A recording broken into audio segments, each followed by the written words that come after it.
Okay, so after practicing for about 1.5 hours, walking mindfulness and sitting mindfulness, we take a few minutes to support what we are doing, and that is called supportive factor. The Blessed One has recommended 5 supportive factors: moral supportive factor, listening supportive factor, discussion supportive factor, and concentration supportive factor, and insight supportive factor. So of those 5 supportive factors, now we are going to take the listening supportive factor, and if time permits, we can have few questions as well. And why we do that is, here we have planted the seed. The seed we are planting is the seed of mindfulness. So any farmer who plants a seed will not just go to Bunnings and buy a plant and just put it in a pot and go and sleep. Leah knows it well. We will have to look after it, right? You will have to provide proper light. You'll have to provide proper water. You will have to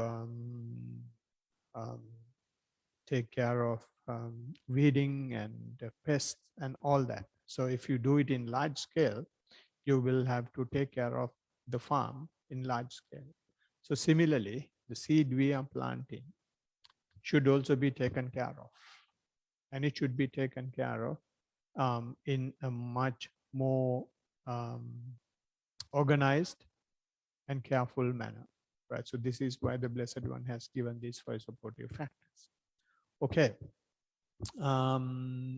To provide this listening supportive factor, we have selected a discourse, which is the 4 foundations of mindfulness, the handbook of mindfulness that the Blessed One has introduced to the universe, right? So he starts saying, when he introduced this discourse, he says, this is the one and only way for the purification of beings. This is why I said it is an introduction to the universe. He does not say human beings. He does not say any particular category. He says for the purification of beings, right? So anyone who can hear this. So it's a universal teaching. So in that, the 4 foundations he's describing are how you can be mindful of the body, how you can be mindful of the feelings, how you can be mindful of the mind, and how you can be mindful of the nature or the phenomena. So of these 4 foundations, we have already concluded 3, which is body, feelings, and the mind. We have already concluded. And even of the 4th one, we have partly completed. We have completed 1 section and just started the 2nd section. So before I start the today's topic, so as I usually do, I will just give a brief summary of what we have discussed. When you become mindful of the body, that is what we did in the last 1.5 hours or so. We tried to bring our attention to the body while walking and while sitting. And in that, we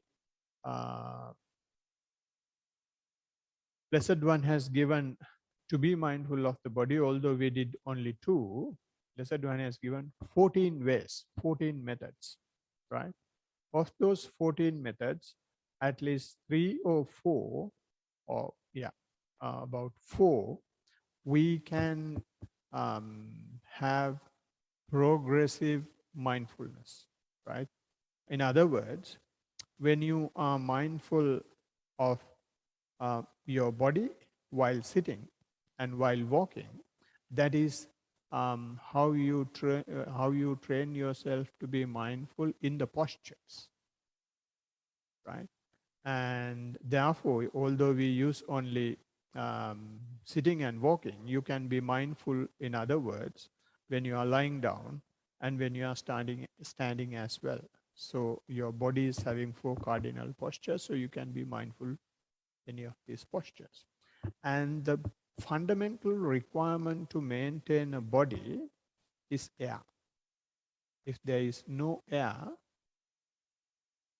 if there is no respiration, then there is no life.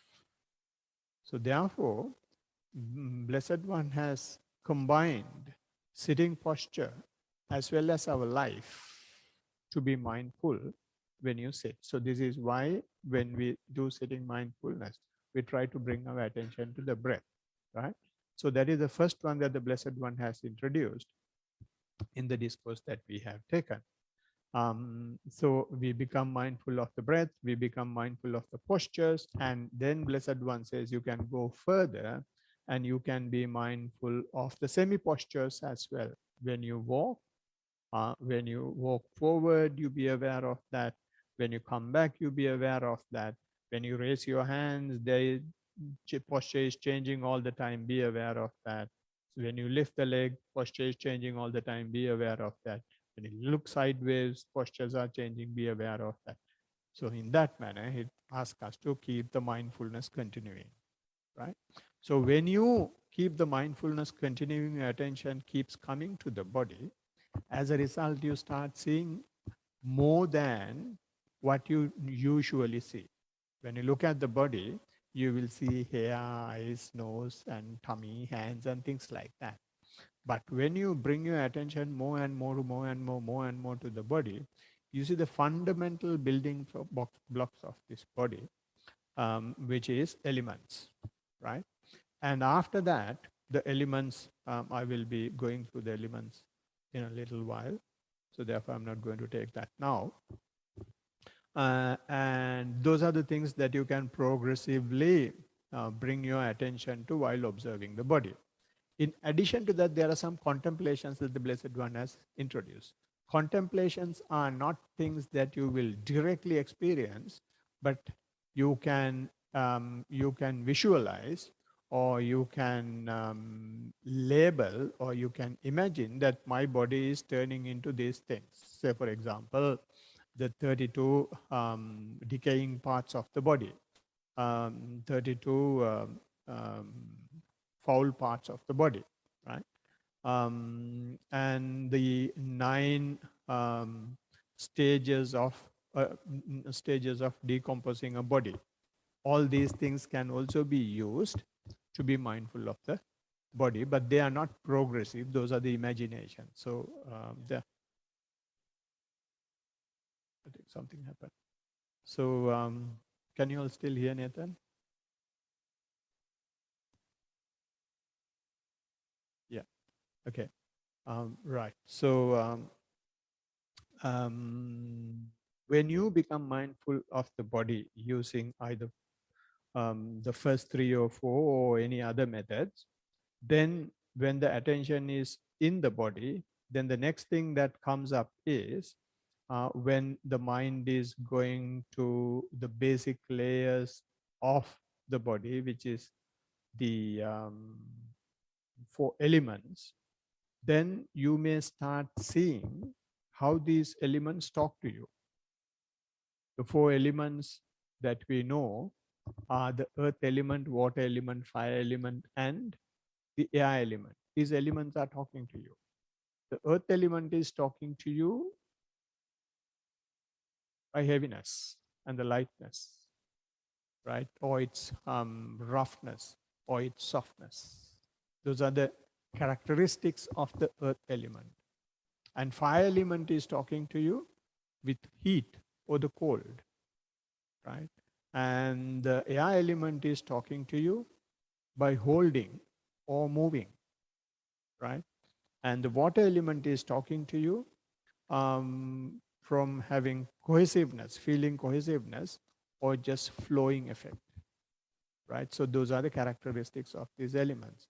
So when these characteristics appear, right, then your mind will like it or dislike it, right? When these characteristics appear, you will start reacting, right? In other words, what I want to say is mind will come into the stage, right? So this is why we change the postures.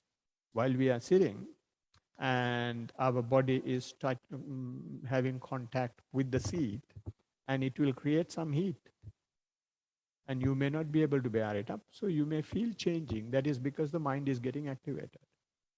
So in other words, we call it feelings. That is the gateway to the mind, right? So when you get feelings, what the Blessed One says is still be mindful of that as well. And when you become mindful of feelings, it may be a painful feeling, or it may be um, pleasant feeling, or it may be neither painful nor pleasant feeling. Whatever it is, your job is to be just observe and be mindful of that. When you don't react to the feelings in this manner, what happens is the stability of the mind or the habit of the mind is challenged now. The habit of the mind is whenever there is something, it should either like or dislike. That is the habit of the mind. That is the job of the mind. So when you don't do that, the mind is challenged. So when the mind is challenged, it goes to the lower layers of the mind. In the lower layers of the mind, there are certain influences that create this liking or disliking, certain reasons that creates this liking or dislike. Those influences are our attachment to the sensual desire, or for the same reason, the nature of hatred we have in our mind. So you may start having sensual desires coming up.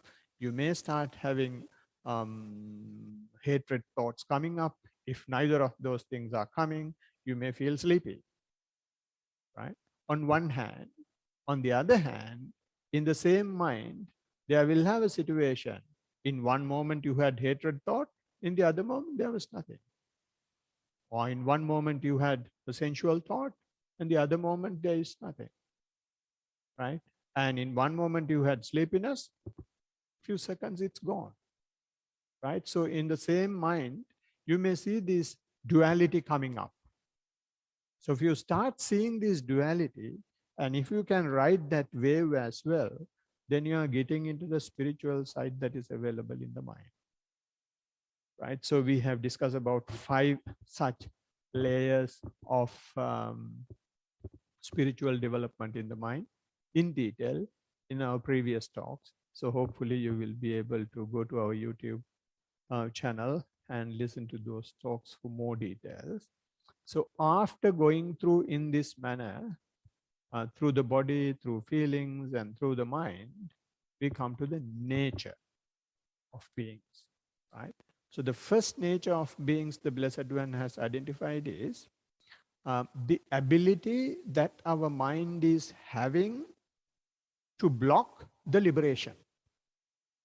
We all are continuing in this journey of existence because we can't achieve the full enlightenment.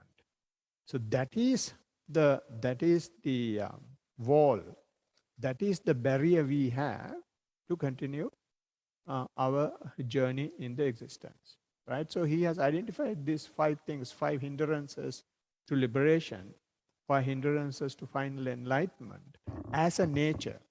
And you start seeing that only after you go through the body, only after you go through the feelings, only after you go through the mind. And these 5 things are available even before that. But before that, when they are coming, they are not identified as part of nature. They are identified as a defilement. Right? So you go through these defilements, through the body, through the feelings, through the mind. And then, even after going through, when you find them, then the Blessed One says, now it's not a defilement. You have tamed them. You can see them. Take it as part of your nature. Right? So we have discussed that as well about 3 weeks ago in 2 sessions. So that is what we have covered so far. And in the last session, we started the new chapter. Hope Chatu can read it if you don't mind from Access Insight. Again, bhikkhus, a bhikkhu abides contemplating mind objects in terms of the five aggregates affected by clinging. And how does a bhikkhu abide contemplating mind objects as mind objects in terms of the five aggregates affected by clinging? Here, a bhikkhu understands such is material form, such its origin, such its disappearance. Okay, so this is just the first aggregate, and it says mind object, and in Pali we call it um, pancha, what do you call it, skanda, upadana skanda, pancha upadana skanda, which means five clinging aggregates, five attaching aggregates. So in the last session, we just signposted the five. The five are the first one he just mentioned, which is the form, and the second one is the feeling, third one is the perception, fourth one is the mental volition or the fabrications, and the last one is consciousness. So these are the five clinging aggregates or clinging things, right? And in the last session, we also discussed what clinging is, right? And if I give a summary of what we discussed in the last session about aggregates, the clinging means for anything, for any of these five things, the nature is that there are 11 facets, 11 ways, 11 sides to it. The 11 sides are, if you take the time span or timeline for anything, there is past, there is present, there is future. And for anything, there is near or far. For anything, there is internal or external. For anything, there is pleasant or unpleasant. For anything, there is grossness or subtleness. So those are the 11 things we have of anything in nature. But although this is the nature, we don't like everything. We don't like everything. When it is gross, we don't like sometimes. When it is far, we don't like sometimes. When it is past, if it is good thing, we don't like it. Right? So therefore, of these 11 things, certain things we like, certain things we don't like.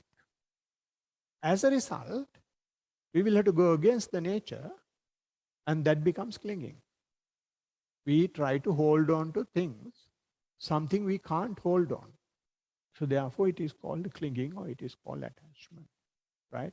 And that happens for some reasons. Blessed One has identified. The reasons he has identified are it may be because of our sensual desire, or it might be because of our attachment to rituals. It may be because of our attachment to personal identity or self-identity. So those are the reasons why we cling on to things. So we have discussed these things, and the other reason why we may attach to things or cling to things may be because of our view about things. Right? So in addition to that, we discussed in the last session what an aggregate is. An aggregate is, if you take just one thing, which is the form, how many forms can you think of? You can think of trillions of forms, right?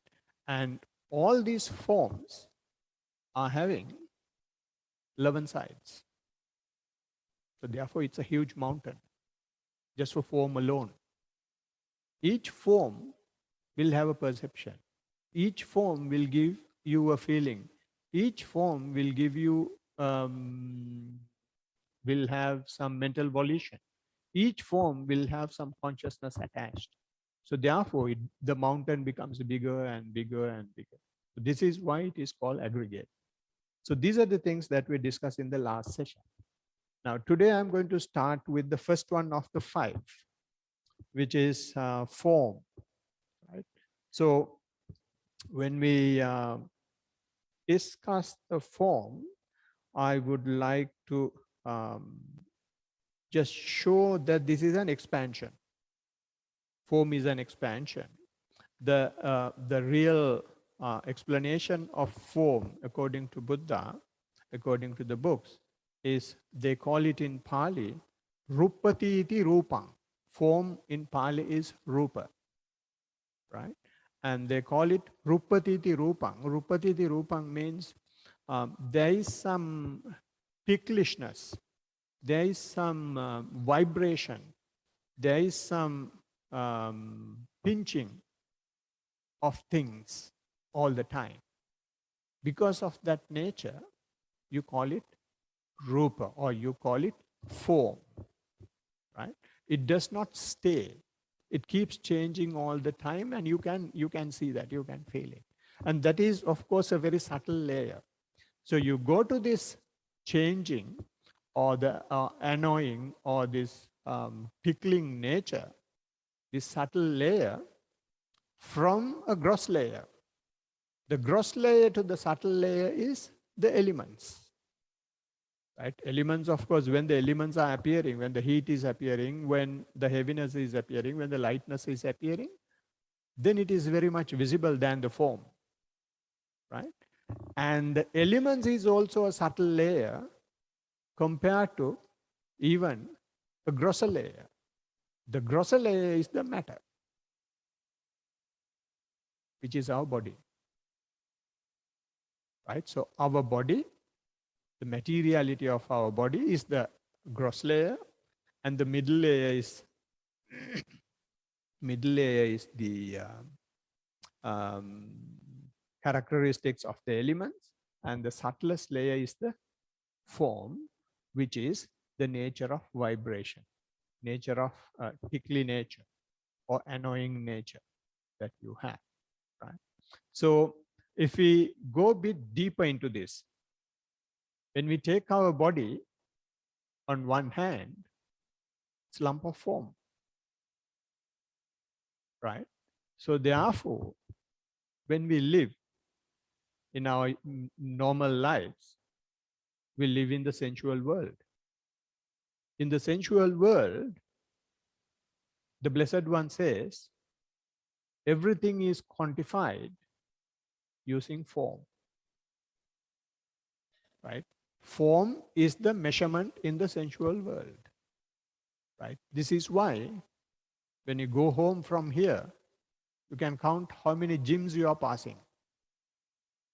That is to shape the form, right? You can see how many beauty parlors you are passing. That is to shape the form, right? So the form has become the yardstick in the sensual world. And based on just these two examples I gave you, it has created huge industry, multinational industry. That is because form is considered the measurement. So therefore, when we talk about our wealth, we talk about fixed forms and current forms. Right? We have fixed assets and current assets. Land and buildings, motorcycles, all these motorcycles and motor vehicles, plant and equipment, all these things are forms which keep changing. This is why those who are doing business or involved in accounts, there is something called depreciation because these things are changing, right? So this form is changing. We can't see, but it is changing, right? And therefore, to see whether we are rich or poor, we will say we have so much of gold, right? Then we are rich. That is again form. And we have so much of oil reserve. Then we are rich. We measure everything using form. And one day, the wealthiest man in the world has died. And he has taken all his wealth in gold to the heaven. And St. Peter has met him and stopped and asked, what is in your bag? He has shown the bag. In the bag, a lot of gold bricks. And St. Peter has asked, why are you carrying bricks here? Because gold in heaven is used to pave to pave the roads and it is so precious here. So, like that, that is how we measure our wealth.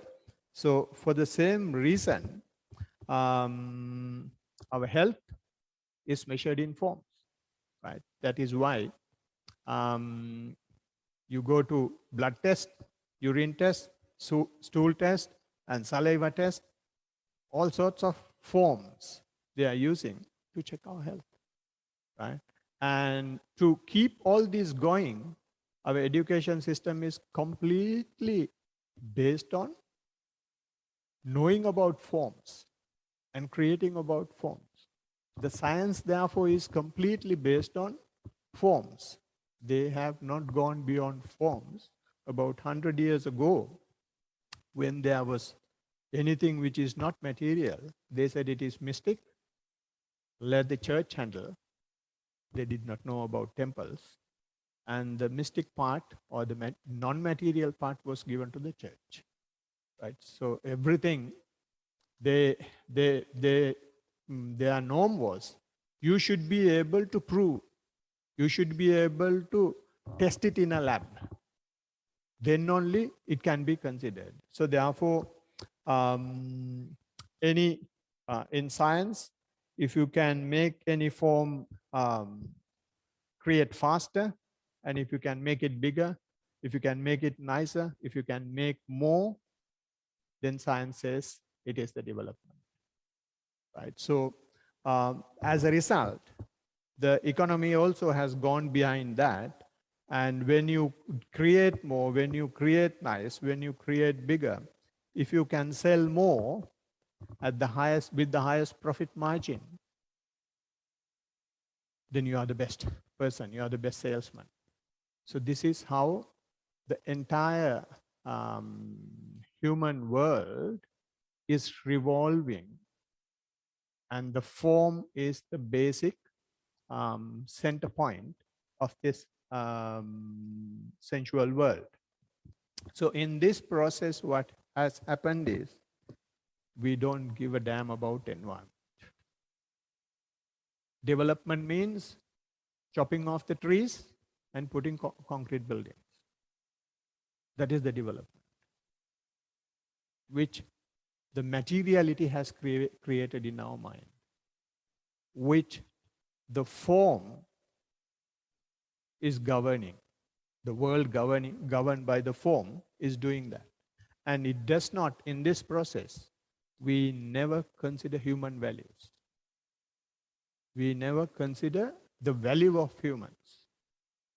When you can sell something for the highest price, we don't care how poor the buyer is, how poor the customer is. We don't care how poor the supplier is. Buy it as low as possible, sell it as high as possible is the norm. That is what the materiality or the form has done to us and how our minds have been changed.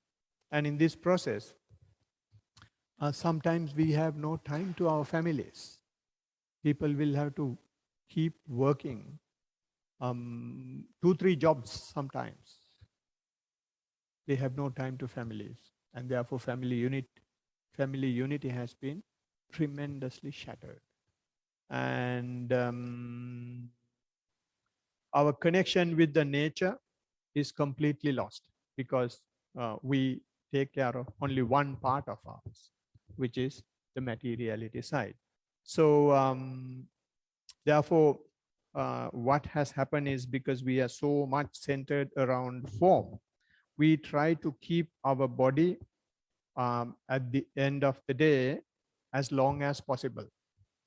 So when you look at me, I'm an expired good. Best before date has passed,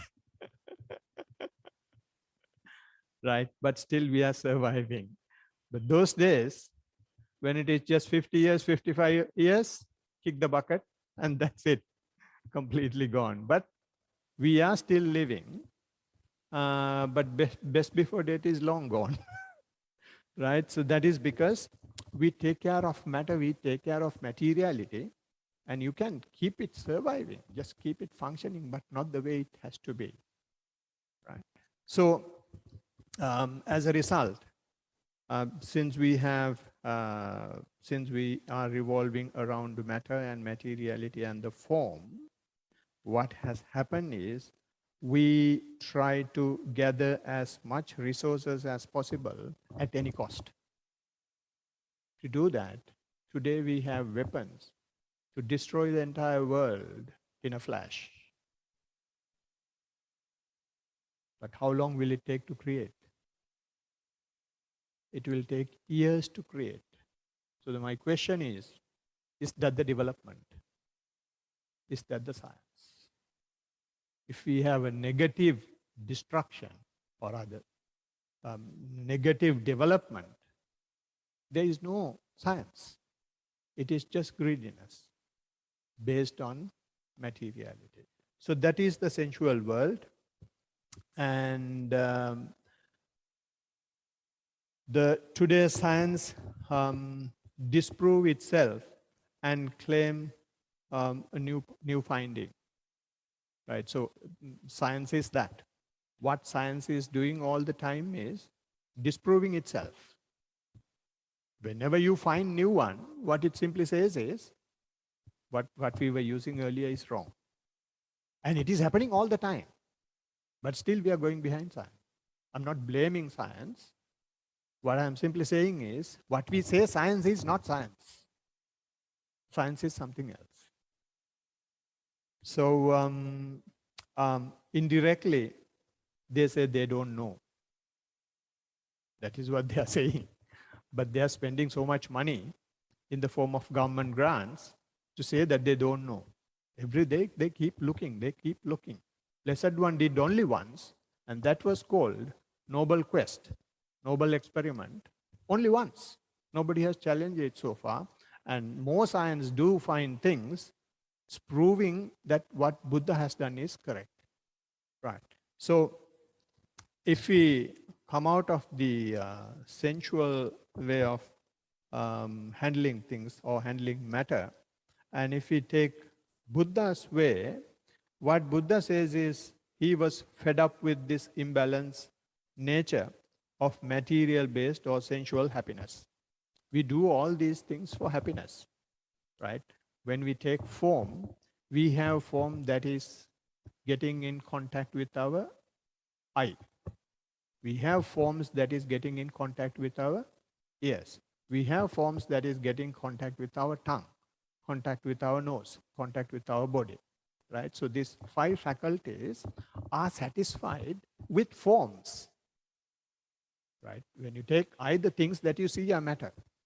When you take a sound, that's a matter. That's a wave that is coming. So it's a matter. And even the order that you get is matter, right? And even the taste that you get on your tongue is a matter, right? So we have been trying to be happy as putting as much as possible to our sense faculties. Our grandfathers, our grandfathers never died after satisfying all these faculties. None of them have died after satisfying. And we will also have to be in the same boat unless we take a U-turn. So this is what Buddha did. He was having all the luxuries those days that a king could provide. But after seeing an old man and a sick man and a dead body and a recluse as well, that these are the horrible things that are happening, although I have all these things. But there's a way out. And then he took that way out, right? And then why he did that was because he was not happy. He was fed up with the sensual happiness. So gave up as much as he can and started to explore not outer space. What science is doing is exploring outer space as much as possible. Recently, I read an article. I don't know whether it's correct or wrong. They are trying to find a formula for anti-gravitational force. If you find a formula for anti-gravitational force, they have identified planets full of gold, full of uranium, full of platinum. And if the anti-gravitational force formula can be found, they can prepare what do you call the flying, what do you call it, unidentified flying object, UFOs. And using UFOs, they can drag all that, and right. So that is the exploration of outer space. And Buddha has already seen that exploration of outer space does not make you happy. So therefore, he started exploring inner space, right? So to explore inner space, only we did our walking and sitting, which we have never done. We have walked for so many years. I may have at least walked for 59 years if I started walking when I was 1 year. I never knew that it had some ability to take my attention to the inner world until someone told me that it is possible. We never see the sensation in the what we feel on the sole of the feet. And I have been breathing ever since I was in mother's womb, but I never knew that it was my life. My life was what I see and what I hear and what I taste. But the life is just the breath. You may not have anything else, but you can't live without the breath. Breath is the fundamental requirement for life. And if you keep your attention to that, and if you economize that, and if you are happy with the breath that you are taking, what else? What else you want? So therefore, the Blessed One says, sit and observe your breath. Sit and observe your, sorry, while walking, observe what you feel when you bring your attention to the walking process and the sole of the feet. And taking that approach, when you can bring your attention to the body, what happens is I'm now going a bit deeper into the awareness of the body, the first one that I was talking about. Initially, it is very difficult for you to see the breath coming in and going out. But if you keep on trying, in the 45 minutes we sat, there may have one or two breaths that you have seen in full.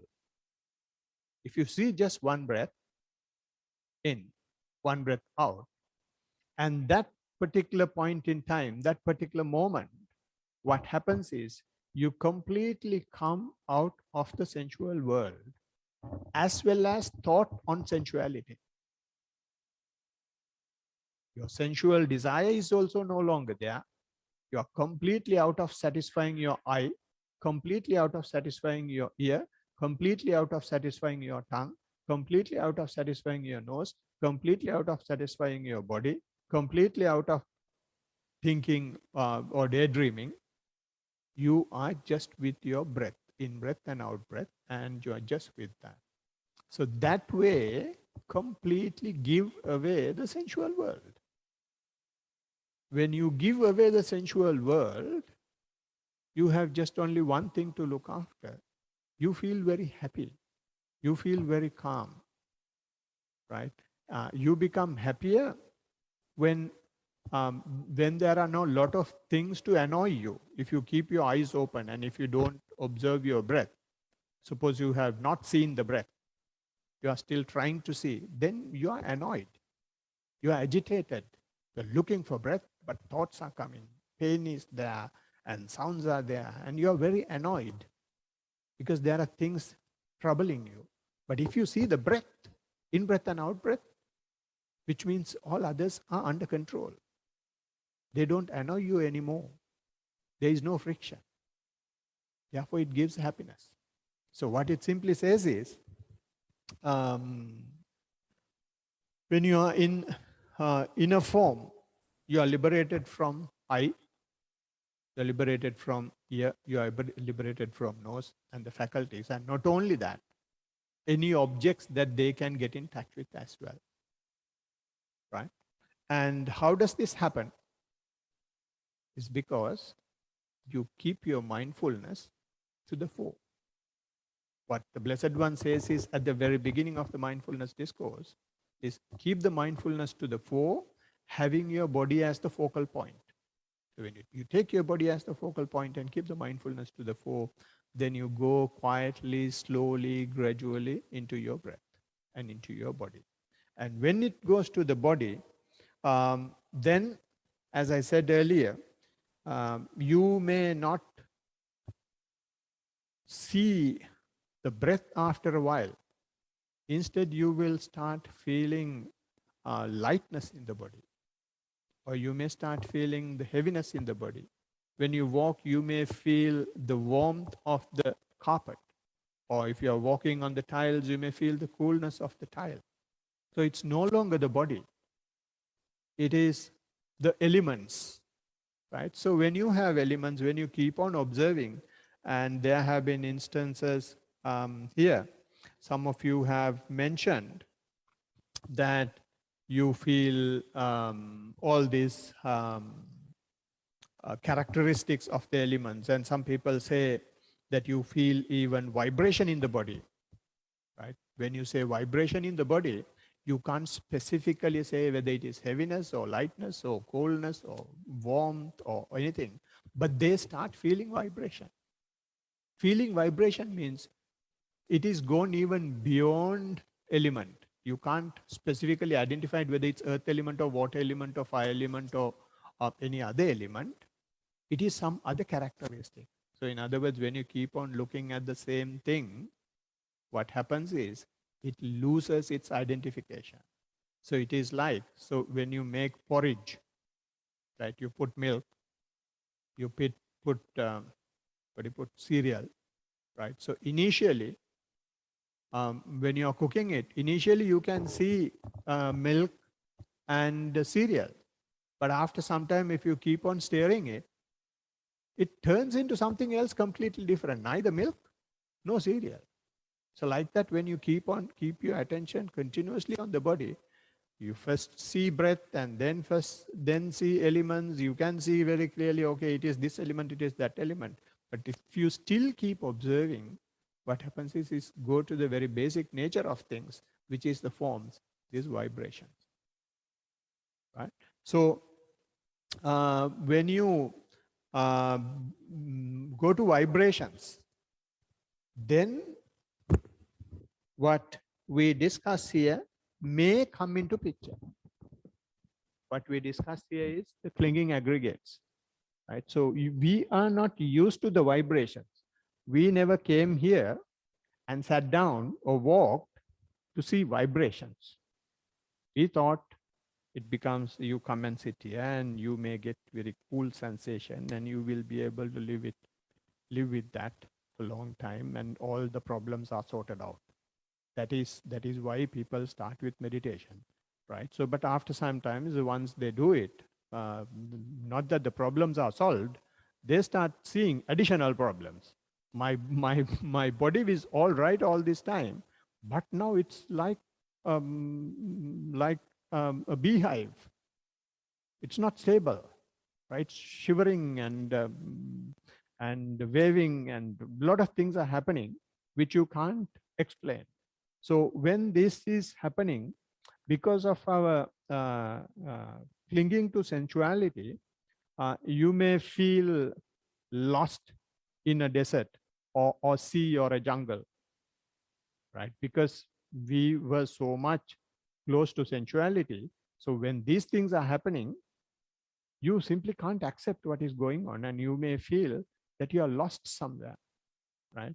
Or you may feel you are sitting and it is gone to this vibration layer, and then all of a sudden you may feel, am I sitting or am I sitting facing Buddha or am I sitting facing the entrance or am I sitting properly? Because you will lose completely your bearings because you are no longer with the eye, you're no longer with the ear. So long as we are with the faculties, then we can have some bearings, we know where we are. But when you go to the basic form, you may feel that you have lost your bearings. And sometimes you may be shocked and scared, and some people may even have nausea, right? Because you are not used to this situation going into the fundamental layer. And it is, we were having hands, we were having legs, we were having necks, heads, and all that. You don't feel any of those things. Now you feel a vibration. So you're not used to it. You may have vomitish sensation, right? So sometimes some people may feel when this vibration comes, they just don't like it and they tense the entire body themselves. So they may feel blocked inside, right? And some people also will start enjoying this vibration. They may like it so much, they will start enjoying the rapture.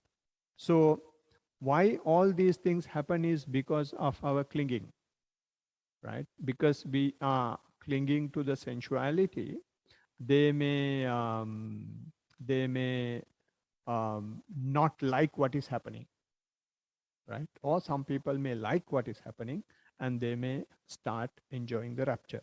So, what therefore we will have to do is we will have to see how to avoid this clinging, right? How to avoid this feeling loss of bearings or feeling shocked or scared. To do that, what the Blessed One says is just be aware of both physical and mental state. If you feel that vibration is going on, just observe that. And if you feel that you are tensing, just observe that. If you feel that you are enjoying it, just be aware of it. That's all you will have to do. When you are mindful, you don't do anything. So when that happens, only what he was mentioning will come into the picture, which is such is form, such is origination, such is its disappearance, right? So gradually you may get used to it and change your attitude to this nature, and then you are liberated from all forms. If you get used to it, and if you can keep on observing it, you may be liberated from the forms. So, in that manner, yes, in that manner, we will be mastering observing the forms, right? So the bottom line is when these vibrations appear and when you are shocked about it or when you start enjoying the rapture, just observe it. Just be aware of it. It is not that something is wrong. It is happening only when your attention goes deeper into your body. So, hope this has given some glimpse of what you may expect or what you may experience when you keep on practicing and when your practice advance, right? So, hope this may help your future practice. And with that, and I'm going to conclude my talk, and I can take few questions or reports if you have any. Everyone, Saranai.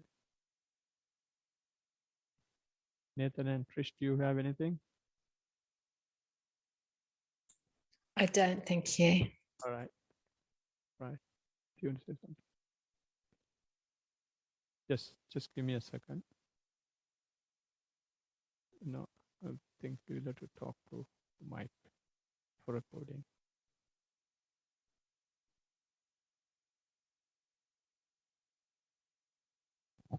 It was interesting out here because there's the garden that I've weeded is clean, but this one up this end has thistles.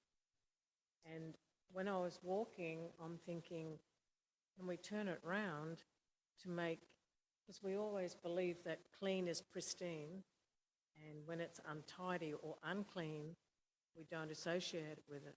So my mind kept trying to change it round and go, Leanne, maybe you can take it the other way. And I don't know, I've never had that sensation before. And I thought, no, because you're so used to it being that way. And then I thought, well, maybe we should put it that way. But you can't, because you can't live like that. You can't have an unclean house because you just, you couldn't accept it, but it's funny how the mind was saying to me that maybe that could be a concept. I don't know, I've never had that concept before. And that only happened just out of... What happens is sometimes when we try to bring our attention to the body, mind is playing games. Uh, since our sensitivity is heightening up, we can see things very clearly, right? So because of that reason, you have been able to very clearly see one side is so clean, one side is not, right? And as soon as attention goes there, and it mind has taken upper hand, and it is trying to keep your attention outside rather than to the feet, right? So that is that identification is very important in mindfulness, right? Since you are telling it now, since you are disclosing it, you know this is what your mind is now trying to do. So when that happens, we should not try to give any value to either cleanliness nor dirtiness. What we will have to simply be aware of is that thoughts are occurring.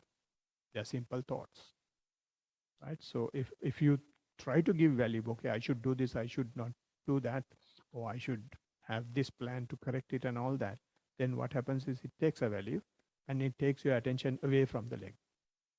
Instead, since you are caught up in it now, and since your attention is not with the feet, we will have to accept the fact without fighting about it. We just accept that the thoughts are occurring and just let the movie play. We just observe it. Once you start observing, attention will naturally come to the leg because you are not enjoying or indulging in the thoughts that are occurring. Bizarre. Yeah. That happens when the sensitivity is heightening up. And the other thing I found too was I could hear every sound. I could hear all the crickets, but it didn't take my concentration away from walking. I find walking for me is a lot more enjoyable than sitting. And I find I'm heightened more when I'm outside. But I could hear everything, all the frogs, the crickets. I could watch the insects. There were grasshoppers, but it didn't take me away. I just observed it and kept walking. But the heightened sound, I even notice now when I listen to music, I can hear more. It's the same with the colours. As I said, it's just things are starting to become more acute. That heightening sensitivity is good, but we will have to gradually turn it to the body. To the body. Sensitivity is fine, and the awareness is also there.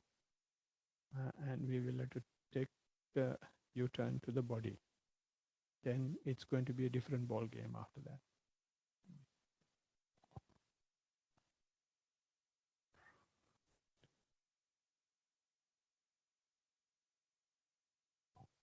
Anything else? No? Do you have anything?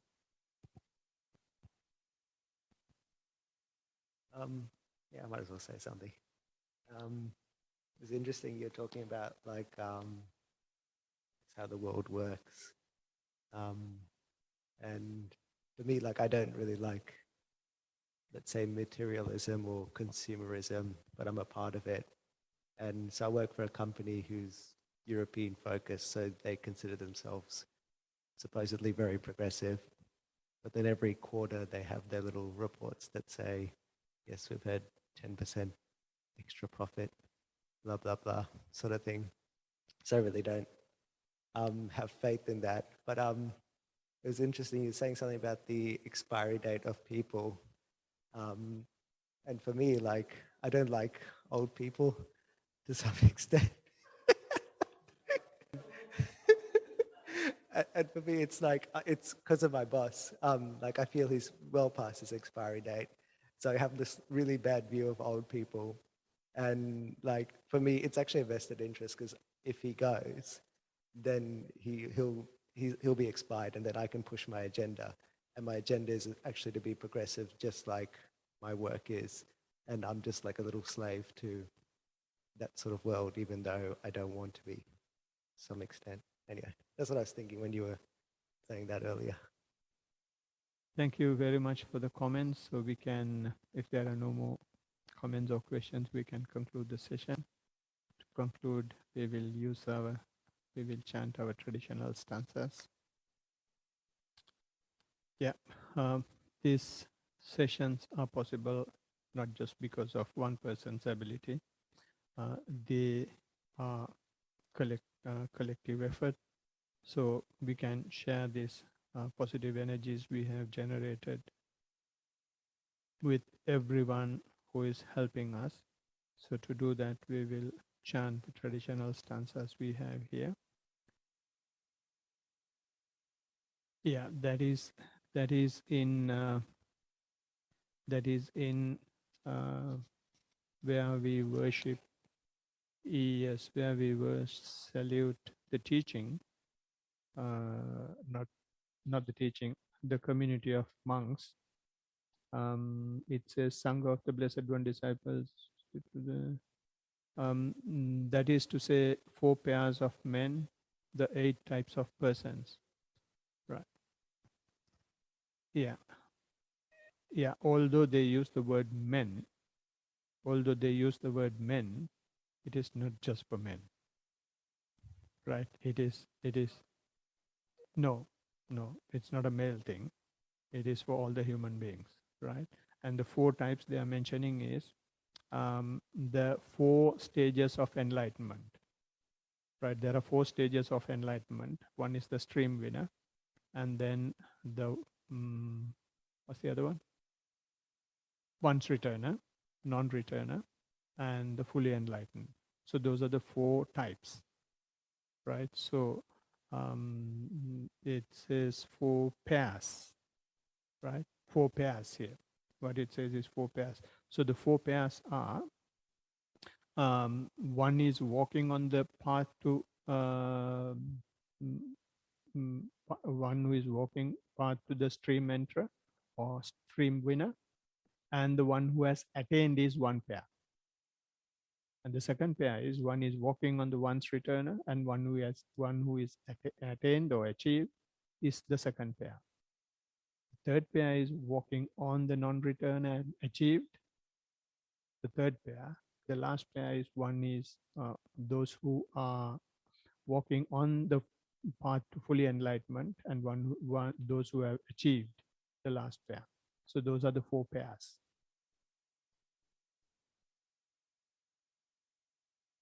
Yes. Yes. Yeah. Stream winner.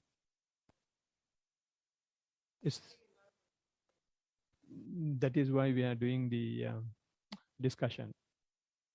And at least all of us are here when you are doing the mindfulness, we are walking towards a stream winner, at least. Next one is the once returner. 8 types of persons. So 4 into 2 is 8. Yeah. Yeah. Yeah. Thank you.